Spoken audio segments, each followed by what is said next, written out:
All right, well, welcome to On Contracts. You all are used to seeing this via MetroText, and it started that way, and they had to put in some other programming. So they knocked us off the charts there, but we had such a great following and we had so many good questions and so much interaction that I didn't want to just stop what we had started. So we're continuing on contracts. We're just doing it a little differently and through a different source. So I'm Mary Beth Harrison, and I am so excited to announce who's working with me today, Lori Solecki. Lori, you are like my hero. We are both certified CE instructors, and both, I know, have contracts very near and dear to our hearts because we both teach it. But if there is a class that I don't miss, if Lori's teaching it, I'm taking it. So when I tell you we are in the presence of greatness, I mean it sincerely, and I love every time you teach a class. I learn something new every time. So welcome, and thanks for joining me today. Well, thank you. Thank you for having me today. Today I want to talk about timelines in our contracts. At first, when I kind of started thinking about this, I thought, well, we fill in the blanks and we've got what our timelines are. But when you really start looking through the contract, oh my goodness, the timelines are endless. They're almost on every paragraph. I think short of one page, there's somewhere on every page is a timeline that has to be met. Or many times, buyer gets to terminate, and we don't want that. So nobody wants that. No, nobody wants that. It's not good for anybody. Yeah, it's not pretty. Let's work really hard. Let's get this together, and then let's terminate. I think that's what we all go for. I know it's what I work hard for. Oh yeah, right. So I want to talk about that today. And when I was looking through here, the first one becomes really obvious. And so I'm going to let you start with that, Lori. It's the earnest money really seemed to be the first place that we had a timeline that we had to meet. So let's talk about that one. Right. So earnest money. So, if the buyer is going to put up earnest money, it says the buyer must deliver, and it's within 3 days. And always remember, those days are calendar days. Even though this paragraph is set up very much like a business day, they are calendar days. So all contract timelines are calendar days. So it says here that within 3 days, the buyer must deliver the earnest money to the escrow agent. It also says if they fail to, then guess what? The seller can terminate. So there's a first excitement. The seller actually has one opportunity to terminate there. Seriously, and it is their only one. It is the only time in a contract where the seller does have a little bit of rights here. A little bit of rights. However, the big catch here is they can only terminate before it was delivered. So let's just say that for some reason, no one realized that the earnest money hadn't been delivered, and it's the 5th day, and everyone goes, oh, wait a minute, we got a problem here, but the buyer delivers it. Yeah. Then it's done. We're moving anymore. Forward. Right. Not a problem anymore. Right. Yeah. So if the seller, and I mean, I'm not legal, I don't play a lawyer on TV, right? So I'm just going to preface that. I do. Yeah, there you go. But, it could be construed as intent if you let it go past that 4th day. Well, there was not the intent to terminate the contract. So, yeah, absolutely. But always understand you might have to have an attorney involved. So don't let those timelines falter. That's your job. Protect your client. That's what we always say. Protect your client. I also want to be sure I understand because it says 3 days and it talks about holidays and weekends and so, all right, we go under contract on Friday. So day 1 is Saturday. Okay. So Saturday, Sunday, and Monday's a holiday. It's Labor Day. Then it's Tuesday. Then it has to be delivered by Tuesday. So you've kind of lost day 1 and 2 and 3. Really. So you got to jump to that next day. You don't get 3 more days because it was a weekend or holiday. That's right. Keeps running, and the first available day becomes Tuesday. Right. Okay. And on Saturday, Sunday, or holiday. There you go. Right. And then if there's any additional earnest money, and with all these multiple contracts right now, I'm seeing a little more of that than I used to. Or if for some reason the closing is going to be really long, like maybe 60 days, and that was good Yeah. for the buyer and the seller, and it was a really extended closing, then after a period of time, maybe after option, maybe after financing, we're going to give them more earnest money to show that we really are serious about this. And it goes on to say within how many days, but you get to choose that. Right. So buyer seller gets to agree to that time frame. Absolutely. Right? And Okay. always remember to calculate those days, because if it's going to fall again in a Saturday, Sunday, or holiday, be careful that you have the time frames, because you may not have that agreement for the secondary number. So Good when you have point. the second time, you know, within blank days, then that may or may not encompass the business day rule. Good point. You know, it's kind of like I tell people when they pick a closing date, I'm like, really, guys, let's look at the calendar and make sure it's not a Saturday or Sunday. And Absolutely. preferably really not a Monday either, quite frankly. Yeah, So, exactly. Let's do it in the midweek, mid-month. That's yeah, really the best thing. Exactly. But I digress. We, you know, and I should have warned you when we started this. I Yeah, jump that's all over the paragraph place. 9. Paragraph 9. Well, I jump all over the place. However, for this particular program that we're doing today, I really would kind of like to stay in order, but I am jumping to that. I want to throw one other thing out here because it is the strongest language you can use in a contract. And at the end of this earnest money paragraph, in bold, because they want your full and undivided attention, it says, time is of the essence for this paragraph, meaning there is no ifs, ands, or buts, guys. There's not 3 days and an hour. There's not, it's over. When it's over, it's over. And very strong language and cannot be wiggled with, quite frankly. It is what it is. It is what it is. The next one goes to page 2, and it's the commitment. And I find this one to be kind of interesting because it says within 20 days after the title company receives a copy of the contract. Oh, operative words there. Yeah. So we went under contract on October 1st, but everyone kind of screwed around and didn't quite get it to the title company till, say, maybe October 5th. Yeah. That's the day the title company starts their work. Guys, that's a problem. If you've got a quick close or even a 30-day close, you've already lost 5 of those days. Yeah. And understand the title company and the title plants and all of those really do work off of working days, which is Monday through Friday. So now you've even lost more time. So really, really important language there is 20 days after the title company receives the contract. Exactly. So that's the next date that jumps in here. And it talks about who's getting the title work. But the next one I thought was also interesting. It says, if the title commitment and exception documents are not delivered to the buyer within the specified time, the time for delivery automatically jumps by 15 days. So there's another time frame there. Yeah. Or, so now you're like 35 days out just for the commitment. Just for the commitment. Right. So if they find problems or whatever, the title company has the right to take that time, or 3 days before closing. And boy, that's cutting it close, isn't it? Yes. So very much so. That's another time frame. And then, of course, you know, we all know about the survey. Yeah. And so let's jump into there, Lori. So with timelines on the survey, you've got 3 options. The seller has it and will provide it, or the buyer will pay for it, or the seller will pay for it. So the timelines that you have there are going to be different. One is going to be different than 2 and 3, because if the seller has it, if seller has something and you want it now, like yesterday, right? So your timeline needs to be very short. So what do you see normally, Mary Beth? You see about 3 to 5 days?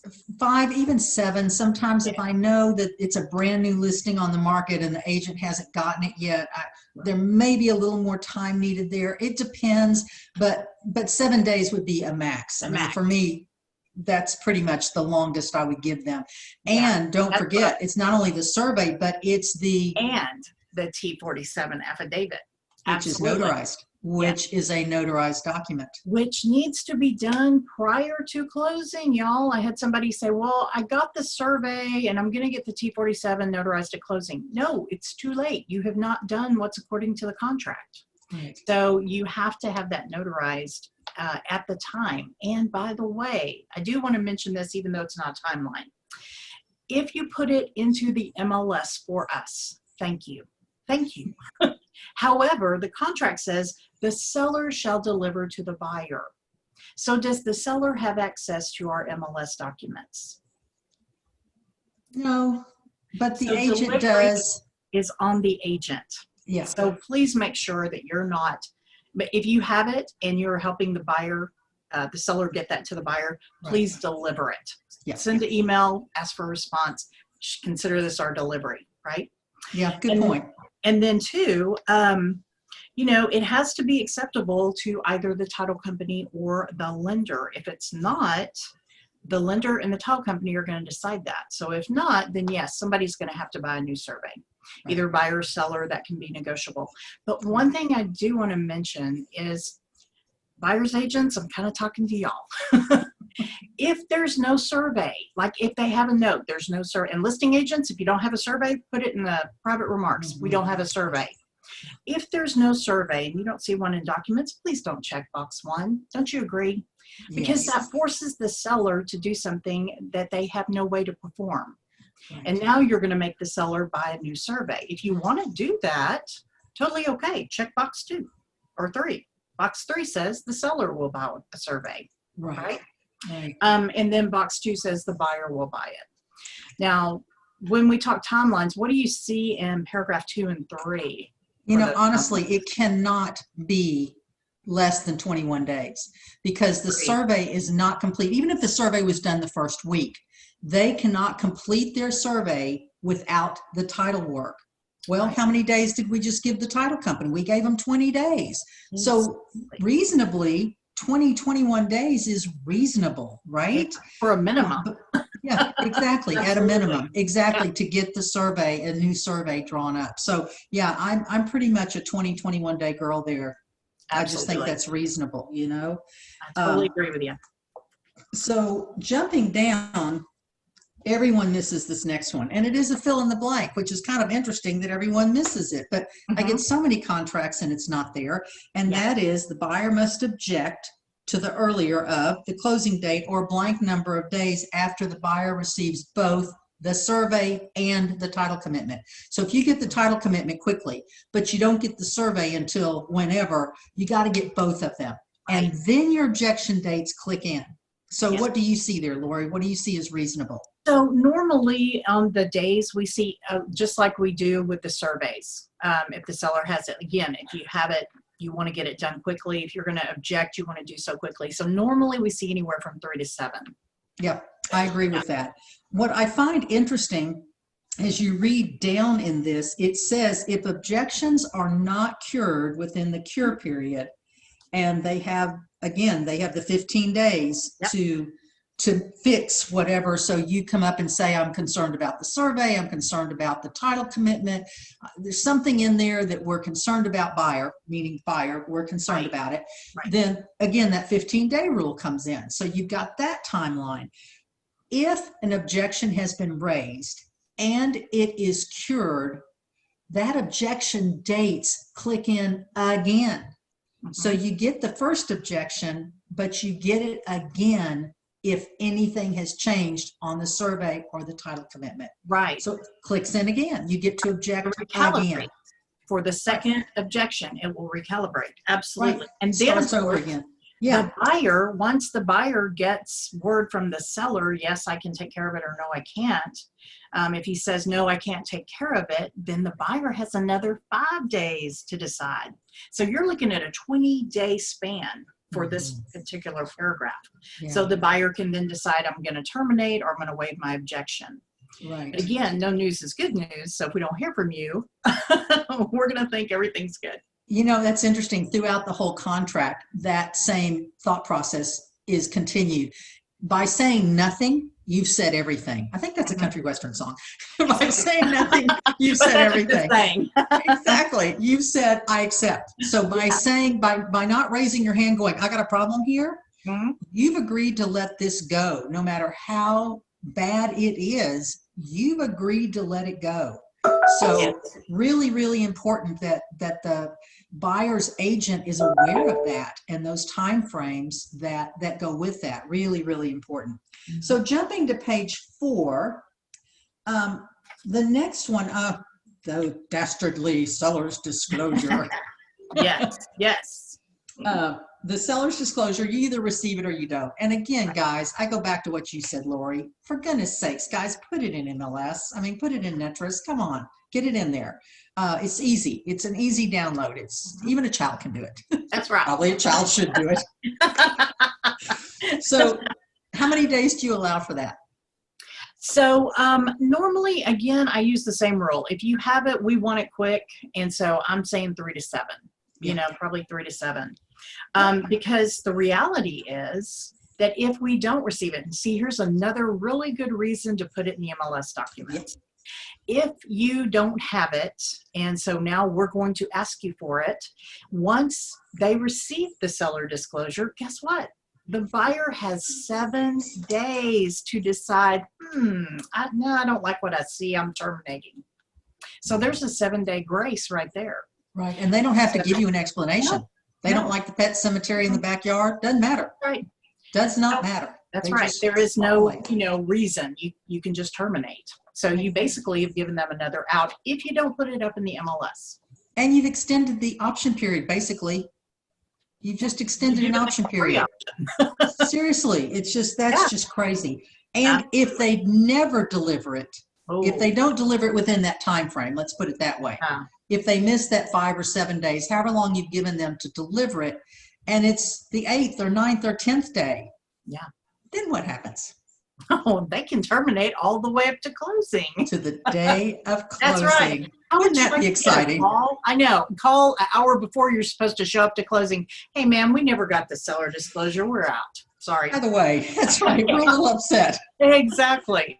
So protect your client, right? Always deliver those documents. Oh my goodness. Yeah, it's just easy. Let's just do it right the first time. Yes, that's right. Staying on page 4, I'm going to jump all the way down to the bottom because it's about completion of repairs and treatments. This used to read completely differently back when. So those of us who have been around for a while, this really did change quite a bit on how this gets accomplished. So the buyer sends the seller a list and says, I want 1 through 10 fixed. And the seller goes, okay, I'll do that. So here's the rules to that road. If the seller fails to complete the agreed repairs and treatments prior to closing, the buyer may exercise the remedies under paragraph 15, which if those of you don't know, that's the default paragraph, up to 5 days if necessary for the seller to complete, or extend the closing up to 5 days if necessary for the seller to complete everything. So let's say we were supposed to close on October 1st and they realized that the seller had not done everything. They can naturally extend the closing for 5 days. You would still want to do an amendment on that. Absolutely. Don't leave anything loose-ended. Yeah, we have paper trail. Exactly. So let's see. Let's jump over to page 5. Let's talk about that closing date again. Jump right in, Lori. Yeah. So here's the thing with the closing date, it needs to be a valid date. You can't put like within 30 days. You've got to have a valid date. And so by doing so, you need to check your calendar, make sure it doesn't fall on a holiday. Make sure it's Monday through Friday. And as we said, maybe you close in the middle of the week, the middle of the month. There's not that much interest that's paid to close at the middle of the month. And that way, if you have something going on, you have time to take care of it before end of month. So that's my take on that. I agree. For everyone to pile your closings on the last 2 days of a month, and especially if the last day of the month is a Friday, oh my goodness, nothing good's going to happen there. You have no wiggle room either way. You just, it's, and then the papers have to be redrawn because you're now in a new month, and and now the 3-day rule starts again. And I mean, you've really caused a mess. And so, so think that through, guys. Closing even the Wednesday before the end of the month. I mean, at least get to that. Absolutely. And I'm going Yeah. to give a quick segue to paragraph 10 on possession, because here's the reality. If you close on a Friday, a lot of the other terms are at closing and funding, especially the seller temporary lease. It is closing and funding. If you close on Friday and you don't fund till Monday, guess what? Your date is Monday. It's not Friday. So you've lost 2 days. Right. So that's something to keep, in mind as well. Yeah, exactly, without a doubt. And then for paragraph on page 5, sorry, I'm going to get this out. On page 5 under possession B talks about leases, and that's another time frame there. That what this means is if as a buyer I'm buying a house and you have a tenant living in that house, and I know that I'm buying it with a tenant there, I want the tenant there, I'm buying it maybe as an investment property, but you as the seller have to give me the leases, the copies of those leases and the move-in condition within 7 days after the effective date of the contract. So that's just something that's kind of, most of us don't run into that, and it's a non-issue. But those of us who have sold property that had someone living in it, and my theory is, if it's never been your intent to be a landlord, then wait till that lease runs out and then close on the house, because absolutely, you've taken on that's another thing too, for some of the agents, maybe you're new to the business. One thing you need to remember is the lease supersedes the sale. Yes. So you can't just go in and go, well, that's okay, I'm going to close on this date and I'm going to kick them out. You can't do that. That lease will supersede the sale. It survives the sale. So, and this is a tenant occupied, not seller temporary lease. This is an actual viable tenant occupied. Yeah, that's a really valid point. I'm glad you brought that up, because that is so, so true. So I think the next one jumps all the way to page 7, and it takes in the escrow, the title company, and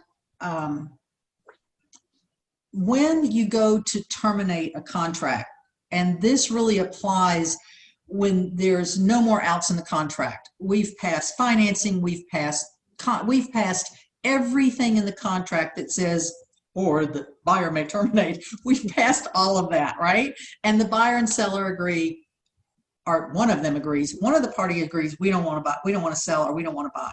Right. So now we have to do the release of earnest money, right? That's the only way out of this contract now. And it's always a negotiable point of who gets that earnest money. Buyer's going, well, I've been wrong. And the seller's going, well, I've been, no one's happy. I don't know how to break this to you, but no one's going to be happy then. Surprising. I don't know, Lori, what do you think? What a shock that someone is not going to be happy here. It seldom ends well. We'll just put it like that. Nobody.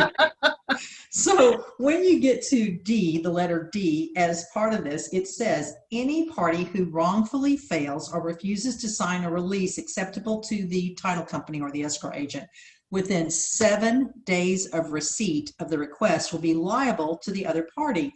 1 for damages, 2 for the earnest money, and 3 reasonable attorney fees and all cost of the suit.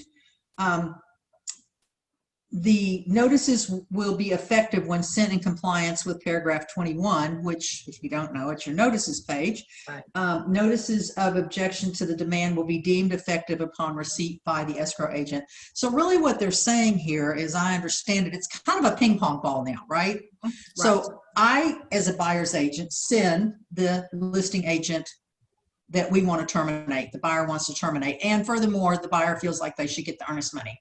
Right. You, being the listing agent, goes, I don't think that's going to go that way. And the seller goes, I'm not signing that, right? That is not the right answer here, guys.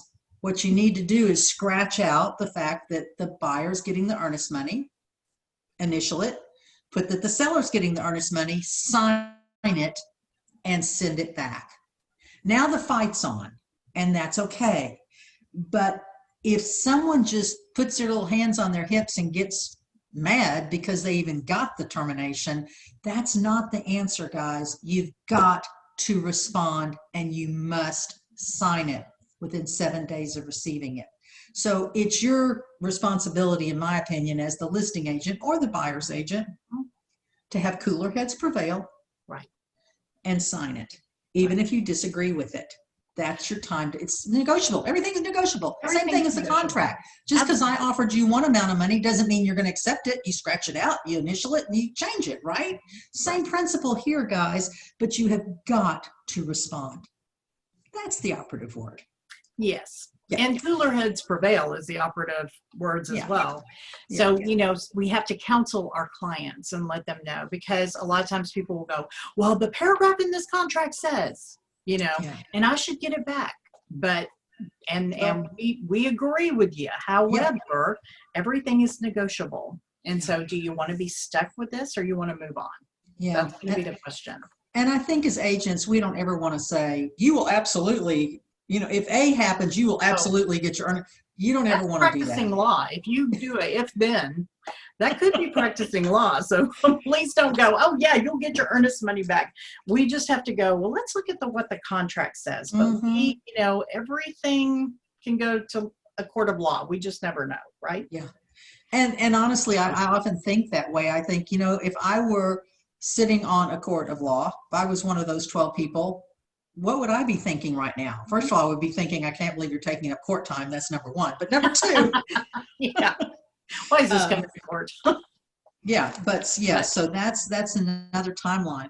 And then take it away. This one talks about our famous termination of options. So 23. Paragraph 23. There you go. So the termination option. So understand there has to be nominal consideration. What that means, money. You have to pay the money. It says nominal consideration acknowledged by the seller and buyer's agreement to pay the seller blank amount. Now that's negotiable. It can be any amount you want. Now, Trek says nominal consideration, like especially for an extension, must be $10 or more. So that's their base on nominal, $10. So it's got to be at least $10, right? That's if it's an extension, That's but to start off. But to start off, it's going to be more. So what do you see, Mary Beth? What do we see out there? You know, honestly, Lori, we've had this joke running on this show. I would like to see the $2,000 that's in the earnest money go in the option and the $100 go to that. That's what I would like to see. But, you know, I am seeing that the option money is at a minimum 150, 200, 500. I've seen 1,000 in there. In these multiple offers, it needs to be substantial. I mean, you're going to blow that at Starbucks. I mean, seriously, $100 is nothing. If the movies were still on right now, you'd be blowing that at the movies. By the time you buy your tickets, buy a Coke and some popcorn, you know, you've blown through $100. So that to me is not enough to tie a house up. Right. That's just my personal opinion, but it is negotiable. It is negotiable, and it depends on the type of buyer you have. So if you have a little first-time buyer and they're credit rich, cash poor, so they don't have a lot of money, make sure that you have them where they have enough money to have option and earnest, which will all be cashed. So make sure they have enough money for both, plus the inspections, plus the appraisal. So that's one thing you want to protect your client. I've seen them $50 and up. So just depends on the client. But there should be a good negotiable fee. Now understand this money is at risk, because here's the thing, the reality is that you are going to need to deliver that money within 3 days, calendar days. So that means Thursday, if you execute, Friday, Saturday, Sunday, you're going to be looking for the listing agent or the seller to deliver that money, because you need to make sure it gets there. But it also says that it gives you the unrestricted right to terminate within blank days. So you can put however many days you can negotiate on there. Normally, what do you see, Mary Beth? Anywhere from 5 to 10? Yeah, I've not seen much 10. 7 seems to be about as much as we'll all tolerate these days. But again, if we're as busy as we are, so are the inspectors. And so, and by the time you get the inspector there and he says you need the air conditioner looked at, the roof looked at, now you've got, you know, so my theory is, though, you got a willing buyer and a willing seller, so extending that time is not unreasonable. And so, you know, I think that's got to be acceptable to everyone, is that we'll start off with this time frame, but just know that if we need more time, we're going to need more time. That's true. Reasonable people do reasonable things. Exactly. And as we said, if we do have to extend it, we need to pay at least $10 to extend it. Regardless whether buyer or seller agree, it can be zero. Trex says you must have nominal fee to extend it. You have to have something in there. So there you If go. not, if you don't have it or you don't deliver it, you don't have an option. Don't have it. That's It's right. it's not a wink, wink, I'm going to give you $10. It doesn't work that way, guys. No. Right. This is another one that it says time is of the essence for this paragraph. Absolutely. And strict compliance for performance is there. So if you deliver that money on the end of it, on the beginning of the fourth day, in the first hour of the fourth day, you do not have to have an option period. It's the seller's decision what to do with you then. That's so correct. And do not fall on the, well, the earnest money said it was the weekend and the what. Yeah, that's not, that doesn't agree with this contract. That's not part of this contract. 3 days, this period, end of story, 3 days. Right. If you go under contract on Thursday, day one is Friday. Right. And so on you go, right? And so Yes. it's very important that you understand that. And by not delivering it, You don't have an option. There you go. Exactly. And it also says that once you do that, if you are going to terminate, you have to terminate by 5 p.m. On the last day. Yeah. So make sure that you're not running it to 6 or 7. Again, time is of the essence, strict compliance. So if you do that, you don't have the right to terminate if you go past that 5 p.m. where the property is located.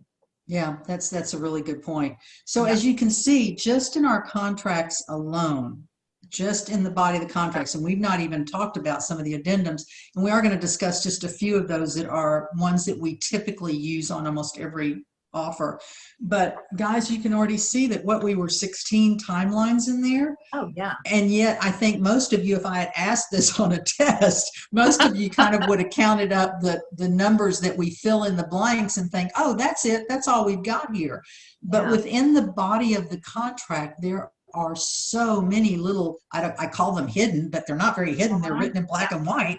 That's right. But there are so many little nuances within the body of the contract that it's just incumbent on you as a listing agent and as a buyer's agent to know those contracts and know those dates.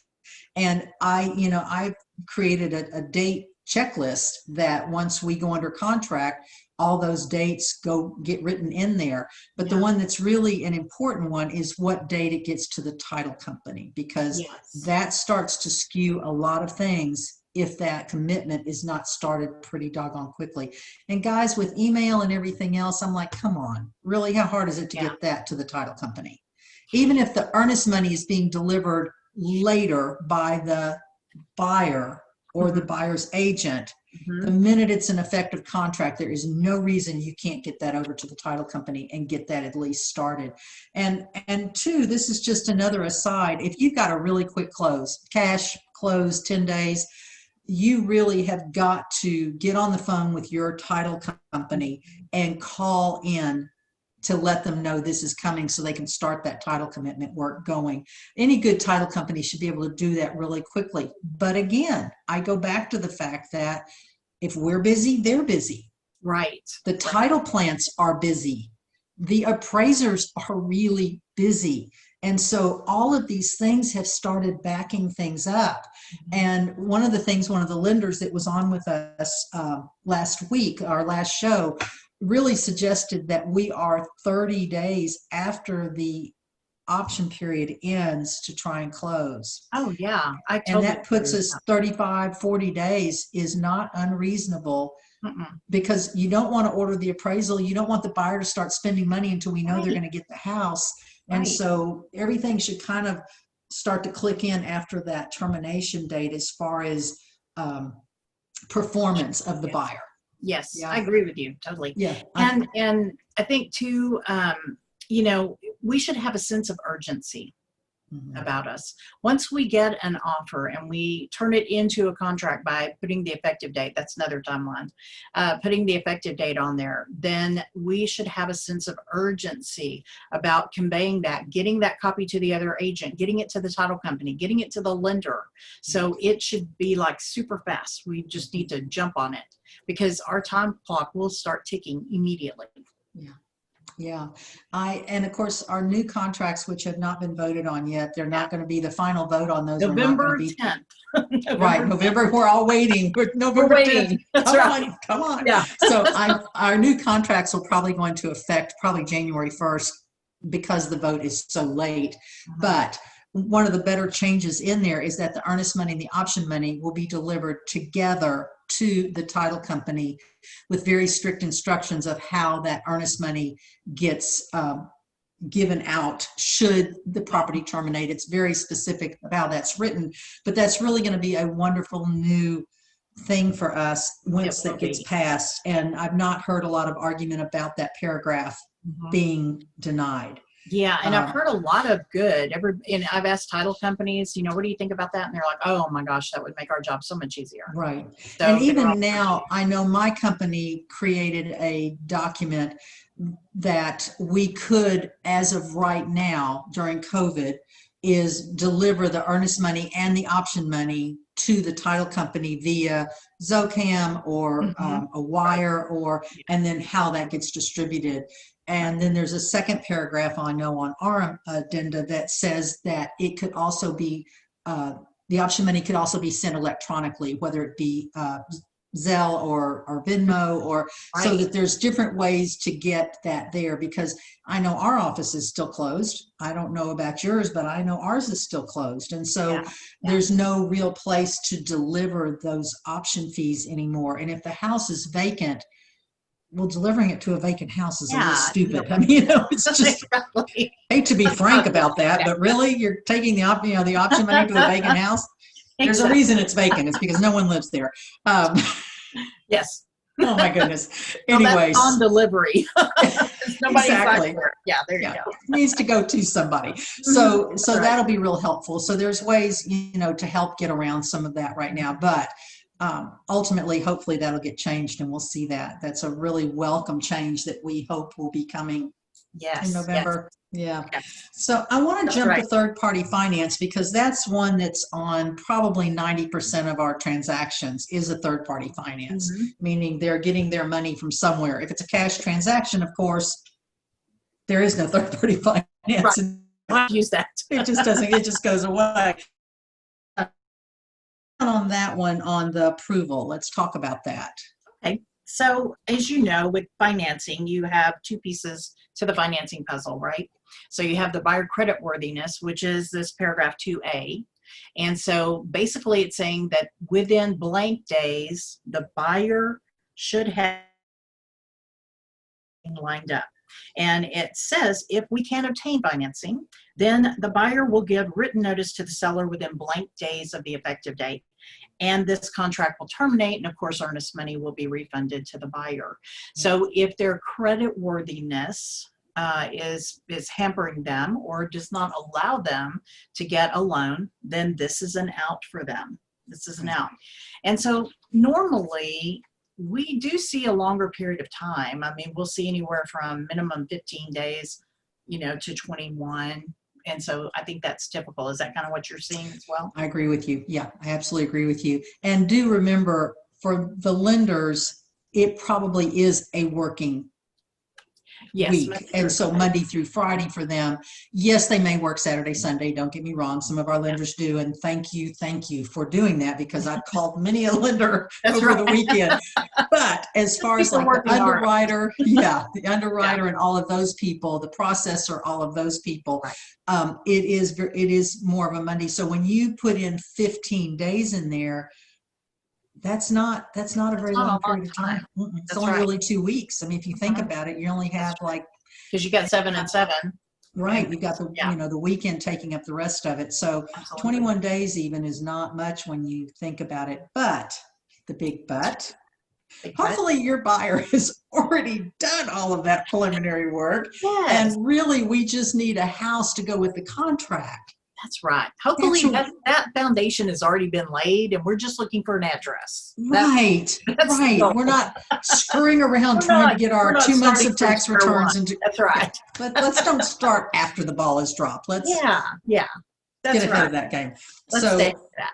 yeah, I do want to read what it says at the beginning of the third-party finance, because this is what people kind of overlook. It says it is type of financing and duty to apply and obtain approval. Buyer shall apply promptly for all financing described below and make every reasonable effort to obtain approval for the financing, included but not limited to furnishing all information and documents required by the buyer's lender. Right. So if you've done your job as the listing agent and you've called that lender throughout the process and talked with them, and you're hearing things like, well, we still are waiting for, Mm-hmm. I haven't received their, Yes. right? I will argue that they did not make every reasonable effort to get that loan. Mm-hmm. So there's two sides to this sentence, right? So Right. the buyer is saying, all I have to do is just say I didn't get the loan. No. I'm going to argue that just a little bit. Yeah. I mean, I'll argue anything, but I would argue that. Well, and I would agree with you. I would agree with you because that is the responsibility of the buyer, is to make every effort to get everything they need. So if they're asking for documentation, it's your responsibility to get it ASAP. Right. And of And, course, I mean, buyer's agents can step in and try to navigate that, should, to make sure everybody's on track. but you can also amend the contract Right. and give that buyer a little more time. So for example, their boss is in Europe and the lender needs proof of whatever from that employer. Yeah. I get it. I mean, I get where things happen. I mean, it's just life, right? Yes. But there's something you can do about that. You don't just let that date go away, because again, what we said at the beginning of this program, by saying nothing, You're agreeing. you said everything.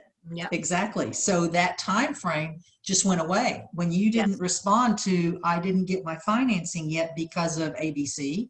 Mm-hmm. If you don't raise your hand and go, I got a problem here, then we're going to assume that everything is just great, and you no longer get that out. That's exactly Not a good right. day. Not a good day. Not an out for you. Exactly. I want to jump to property approval, because that's another one that has a time limit on it that people don't realize. And it goes on to say that the property, now we've already gotten the buyer loan approved, but now we've got to get the property loan approved. Two different things, and bring them together, we get a loan, right? There you go. All right. So property does not satisfy the lender's underwriting requirements for the loan, including but not limited to the appraisal, the insurability, and the lender required repairs. Buyer, no later than 3 days before the closing date, may terminate the contract by giving the seller notice of termination and a copy of a written statement from the lender stating forth the reason or reasons the lender's determination. If the buyer terminates, of course, they get the earnest money back. Yeah. So again, this can't just be oh, my lender doesn't like it. Yeah. I love that they added that the lender is required to give a reason. In the past, that wasn't the requirement. And so you could just pick up a phone and go, sorry, couldn't get the loan, sorry, house didn't pass. So yeah, this is a good thing. Yeah, it is. And so just know that there's two different issues here that have time restraints on them. Right. All right. Another one I want to jump to is the seller's temporary residential lease, because we use that a lot as well. I tell everyone, Dallas and just Texas in general, we're just a kinder, gentler nation here. And we give people time to get out. It's very hard to levitate two people and move them simultaneously into the next house. And heaven forbid you should have a domino closing, or, of 4 or 6 houses that, it's like that domino where you knock one over and you knock one over, right?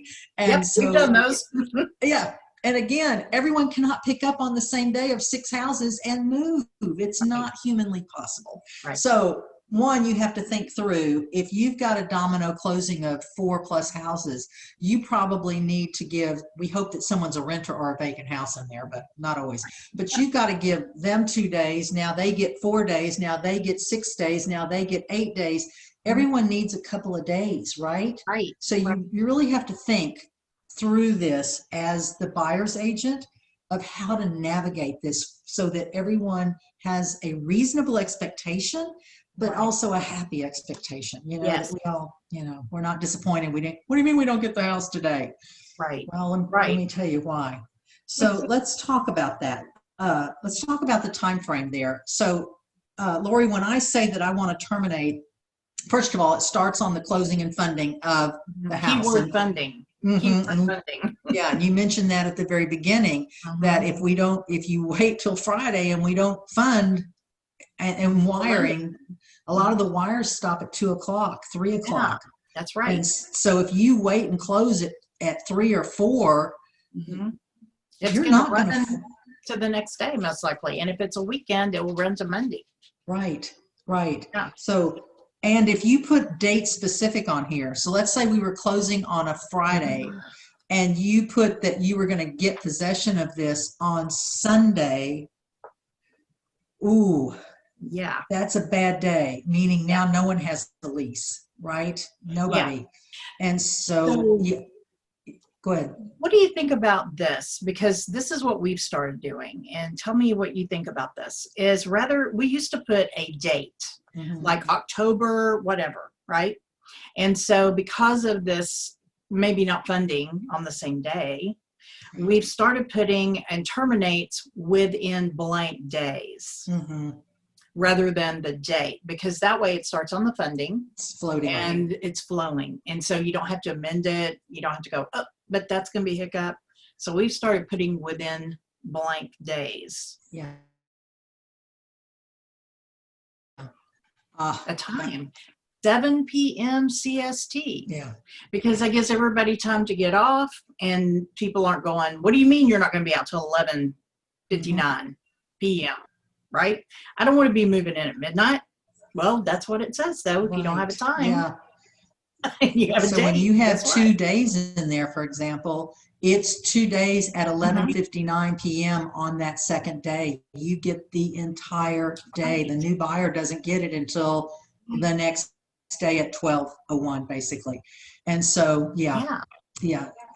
So I would encourage people, think about within blank days and put a time. Put a time, you know, specific, so that people will know, the seller will know, hey, we got to be out of here by 7 o'clock. It's not midnight, right? And so I think it just makes for an easier, smoother transition and better expectation level. Yeah, then that all we all want, just an expectation level, you know. Yes. And when I get a buyer and a seller that are butting heads, you know, I want the weekend. Well, I want the weekend. Well, I want. Well, here's the deal. How about if I get it till Saturday at noon, right? And then you get it from noon Saturday and Sunday. How about that? There you go. Here, I'll give you a Saturday, and then you can have Sunday. Exactly. You know, it's you just got to work it out. It's just figure it out here, guys. Yeah. There's People solutions. have to be reasonable. There you go. Exactly. There's ways to work this out. So we're a little more reasonable. And, you know, I want to go back to that closing. I told you I jump around. It's really ridiculous. But when I have a closing and I know that my client's a teacher and she cannot possibly be there before 4 o'clock. She cannot possibly be there, maybe even 5 o'clock. All that being said, why not have her sign the day before at 4 o'clock? It doesn't have to all be on the same day, guys. It doesn't have to be that way. Now, the papers have to be ready. The lender has to do their job. The title company has to do their job. I understand all that. But be solution oriented here. Let her close the night before so that when the buyer closes, we're ready to fund. We're ready to go. And the buyer can close at 9 or 10 o'clock in the morning. So it all comes together very seamlessly. So again, it becomes our job as the listing agent and the buyer's agent to think things through of, well, we can't close till the 20th because that's what the contract said. Really? Yes, you can. Yeah, you can. It says on or before. On or before. Aha. Those So if magic everybody's words. okay, if everybody's okay closing sooner, you can close Exactly. sooner. We Yeah, just need to be solution-based people. That's just all there is to it. You know, we that's got to it. think outside of a box sometimes, because the box just doesn't always fit everything and everybody. That's true. So, jumping back to residential lease, sorry, seller's residential lease, Mhm. it does go on to say about the deposit, Right. and that you have 30 days to return that deposit. If you did check that you wanted deposit, it's the same as any other long-term lease. The landlord has 30 days to send that deposit back. However, you have to have been given a forwarding address. Or where are Right. you going to send it, Yeah, right? Where are you going to send exactly. it? So that's one that kind of escapes a lot of people. And Mhm. then the holdover fee, Oh, I yeah. want to be sure that we understand what holdover is, because a lot of times my clients look at that and go, I'm not paying $200 a day to stay in my house. I'm like, no, you're not. You're right, Yeah. because you're going to get out, right? Get out. And you're nice. If you put $200, I put about $6. Because Yeah, I want them to be, I want it to be more painful to stay in their own home than to go get a hotel room. that's what I said. I want the Holiday Inn to start looking better than my house. Exactly. I want you to get out. I've said the same thing. Just get out. Just get out. Exactly. So, so as you can see, there's just a lot of timelines in here. Mhm. Oh, mandatory homeowner. I want to talk about that one because that's really important. The Oh, that's timelines in a mandatory homeowner association. So yes. understand, this does not have anything to do with a condo, because this is already in the condo contract. This is if you sell a townhome, that's one, because that's single family is what that's considered. You own Right. the ground below you and the air above you. Right. Or when you drive into a neighborhood and there's this beautiful brick wall, and on the right is the pool, and on the left is the clubhouse, and the playground's in the front. Guys, I guarantee you've driven Yeah. into a mandatory homeowner association. That's usually a really good sign. If you have Very a lot good of sign. amenities and a wall, that's Right. a pretty good sign. Yeah. Who takes care of all that stuff, Right. right? Right. It's not You you. do. Well, you do in your payment, but it's not you get out there and do it. Yeah. There you go. Exactly. There you go. So when you find yourself in one of those situations, there are certain things that need to be delivered. The subdivision information, you're not allowed to ever have a red door. You can't park an RV there, whatever those rules are. You have the right, the buyer has the right to see those rules before they move forward, because they may have an RV. Right? They may need to park an RV. They may want their door to be red. They may, whatever those rules are, you need to know that, especially in a townhome, that you don't allow pets over 30 pounds, or, you know, those kind of things. Yeah. Really important things that you need to read. So let's talk about those time frames, Lori. Okay. So here's the way this particular form works. You've got four choices of who's going to pay to get the documentation. So the first one says the seller will pay. The seller will pay and deliver to the buyer. It says if they deliver, the buyer can terminate within 3 days. That's not a lot of time to look over a 300+ page rules and regulations, right? Yeah. So buyer's agents, you've got to stay on them. Have you seen it? Have you looked at it? Was there anything that was concerning? So that's our job. Now, it says that if they terminate, of course, they get their earnest money back. If they don't receive the subdivision information, guess what? They can terminate all the way up to closing. Yikes. So make sure that they get it. The second one, well, I want to go backwards. What's really okay. important there is within blank number of days, the seller needs to deliver that. I want to talk about that because the homeowner association has rules that they are allowed to go by. And those rules are a minimum of 10 days. Right. And that's actually legal requirement for them. Yes, it is. So by putting 3 or 7 days in there, not going to happen. No, it's just, one, it's not going to happen. But two, they are allowed 10 days by law. And that's once they receive payment. Right. Oh, yeah. That payment thing. You got to have a little payment. Yeah. Okay. So logically, the number to put in there is not 10, guys. Logically, the time to put in there is. Well, think about it like this too. Okay, so we don't want people spending money unless we know we're moving forward. So we always, always have to keep that option period timeline in the back of our mind. So it's going to be 10 days plus the option days. And then I would give it 1 or 2 just to be safe, right? Yeah. So if we had a 10-day option, we're probably going to put 21, 22 days in there, right? Yeah.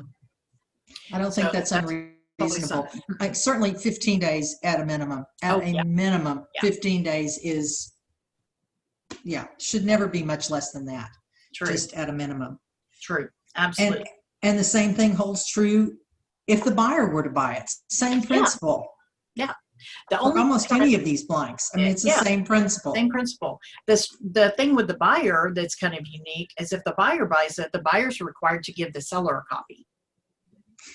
I know, it's kind of strange, right? They still have 3 days to decide if they want to move forward or not, but they have to supply a copy to the seller. And then, of course, the third one says, yes, we've seen it, and either we do need an update, we don't need an update. And then the fourth one says, we don't require it. Mary Beth, when would somebody want to check for? Maybe they already own a property there. Maybe they already own a unit there, and they already have all the information that they need to make a good decision. Yeah. So that's really the only logical reason I can think of, unless maybe the seller bought within a year, but even still that resale certificate is not going to be up to date, and it needs to be. Correct. It's really important that all of the information is as up to date as possible. How much is in reserves? Is there an assessment coming? Yes. Any changes happening? Absolutely. Absolutely. Mm-hmm. And I do want to show you, there is something in bold talking about the title company, and I'm just going to paraphrase it. They love you and they'll be glad to order this, but they're not going to do it until they get money. So it has to be paid for before they order it. They're happy to order it, but you got to pay for it ahead of time. Yeah. And then it goes on, while there's no time frame for this, it is ongoing, and that's the material change. If the seller becomes aware of any material change in the subdivision information, the seller shall promptly give notice to the buyer, and the buyer may terminate the contract prior to closing by giving written notice to the seller if any of the subdivision information provided was not true, or any material adverse change in the subdivision information occurs prior to closing, and the earnest money will be refunded to the buyer. So for example, we have our homeowners association where I live in November. And so if we vote an assessment in November and something was under contract in our building, it would be incumbent on the seller to go back to the buyer and go, oh, by the way, for the next 5 years, we're going to have an assessment on your dues of $100, $150 a month. There's a homeowner association here in Dallas that has one in their housing development that's going on for 10 years. That assessment is 10 years. That is really long. That's really long. Yeah, that's a really long assessment. But just know it can happen. I mean, right. And the buyer needs to know if that's what they want to, absolutely, especially if a buyer's already really tight on their money. Yes. That could make or break the loan. Oh, yeah. That could change everything for them. They just, I don't have another $100 to give to this. That's right. And they have every right to back away from that. So, absolutely. That's not a good day to close and find out that happened. No. We had a situation where a lady had bought a property, and she bought it poolside where it was facing the pool. Unbeknownst to her, and this was, of course, a legal case that I'm telling you, it's a case study I read. Unbeknownst to her, they had decided that they were going to fill the pool in. Oh. Yeah. And so she saw all these and she was like, what's going on? And they're like, oh, we're filling the pool in because it's just been too much maintenance, and we're going to lower your blah, blah, blah. And she's like, I will pay to have the pool. This is the whole reason I bought right here. And they're like, well, sorry. So yeah. So if you know something, you better tell it. Oh my goodness. Because that can get you in trouble. The things that we see, you stay in this business long enough, You've seen it all, haven't you? I know. I love the case studies, man. They are a great They read. are, and you do kind of shake your head going, really? How'd that happen? Yeah. How did that happen? Absolutely. Not that happening to me. That's the next line. No, exactly. I don't want to be involved in that. Nope, I don't look good in orange, and I look horrible in stripes. Just horrible. No. Yeah, orange Yeah. is not the new Yeah. black, in my opinion. Yeah. That's right. That's right. I want to do hear one you. more before we close this out tonight, and that is on the lead-based paint, because it seems in and of itself a pretty benign document. But I want to go down to the buyer's rights under 2. Yes. And let's go over that. What does that say? So this gives the buyer an opportunity. It says within 10 days after the effective date, the buyer has the right to get inspections. And it says that if Lead inspection. lead-based paint, yes, right. lead-based paint. Sorry, I was just gonna, because this is Yeah, I lead-based didn't really talk about where we were going to. So anytime you have a home built prior to 78, you have to attach this. And so this is part of the buyer's rights. So they have the opportunity within 10 days to have it inspected for lead-based paint. If they find it's present, then the buyer may terminate the contract by giving the seller written notice within 14 days after the effective date of the contract. And the earnest money will be refunded to the buyer. So this is just another out for the buyer, right? Buyers have a lot of outs. They have a lot of outs. Yeah, they do. You know, what's interesting here is it doesn't state that they have to give that report to the seller. I find that interesting because the chances of a buyer doing a lead-based paint test are pretty slim and none. Mm-hmm. And quite frankly, if lead is a concern for your clients, they need to go buy a new house, because, you know, I've heard sellers go, we painted over that every year for 20 years we've lived here. Yes, but if you scrape it down to the raw wood, you've exposed the lead. Mm-hmm. But quite frankly, lead is in the ball bearings in your ceiling fans. It's in those the blinds. That it's in all of those things. So it's not just in our lead-based paint, which is interesting here, but that is all this is talking about, is the paint. So it doesn't matter what you've done to the paint over the years. If you sand it down, you've put the lead in the air. Exactly. So at the end of the day, you know, you really want them to check box 1, the risk assessment. Because like I said, if lead's a problem, this is not their house, you know, it's just not. Yeah. Well, you know, and sometimes, you know, if it's something that can be remediated and they just love it, then, you know, they certainly have the right to test it. But here's something that you brought up as well, is what if they have perhaps an antique, this has happened too. They had an antique mantle, and the mantle had lead-based paint, but the rest of the house didn't. You know, so you just never know what's going to go on or what's going to happen. So it's kind of interesting how lead-based paint works. Yeah. But still, if it's a hazard and you're worried about it, you have the right to get it tested. But again, like you say, the better encouragement would be find a home that's not going to be in that 78 or older. That's going to be really your best bet. And, you know, something that I've mentioned many a time, both in my classes that I teach as well as on this program, is that lead-based paint document should have 2 dates on it. At the listing date, the seller should sign it. At the time of contract, the buyer should sign it. So there should be 2 different dates. Now, yes, you may have gone under contract the day you listed it, and I get that, in which case the dates might be similar or a day apart or something. That's okay. But at the end of the day, it's really important that if the government comes and checks your files, and they do. And they will, and they'll go through and see that they all of your lead-based paints all have the same date, the date of contract. Yeah. That's a problem, because it's a seller's disclosure of lead-based paint. So the seller should be disclosing it just like a seller's disclosure. Matter of fact, I kind of almost attach it together for them to sign it. If I have a house in that. But when you get your listing signed, you should have that lead-based paint signed if your home is built in 1978 or older. Right. All on the same date. The dates should all be the same. The list date, the lead-based paint date should almost be the same dates. Yes. So be very aware of that, guys. And even if the buyer or the buyer's agent didn't pull it off of Netris like they should have, because it was there, it was there Right. for them to see, I send them back my copy with my dates on it, and I make them sign that one. Because that's really at the bottom line is that's what needs to happen. So just kind of be aware that, you know, that's important. So Lori, any final words on dates and times and our contracts? I've loved having you on this. Thank you so much. This was fun. This was great. So I would just encourage everyone, after you've watched this is your homework. Go and pull all, I know, homework, right? Well, here's the thing. You're going to have homework. That's what instructors do. They give you homework, right?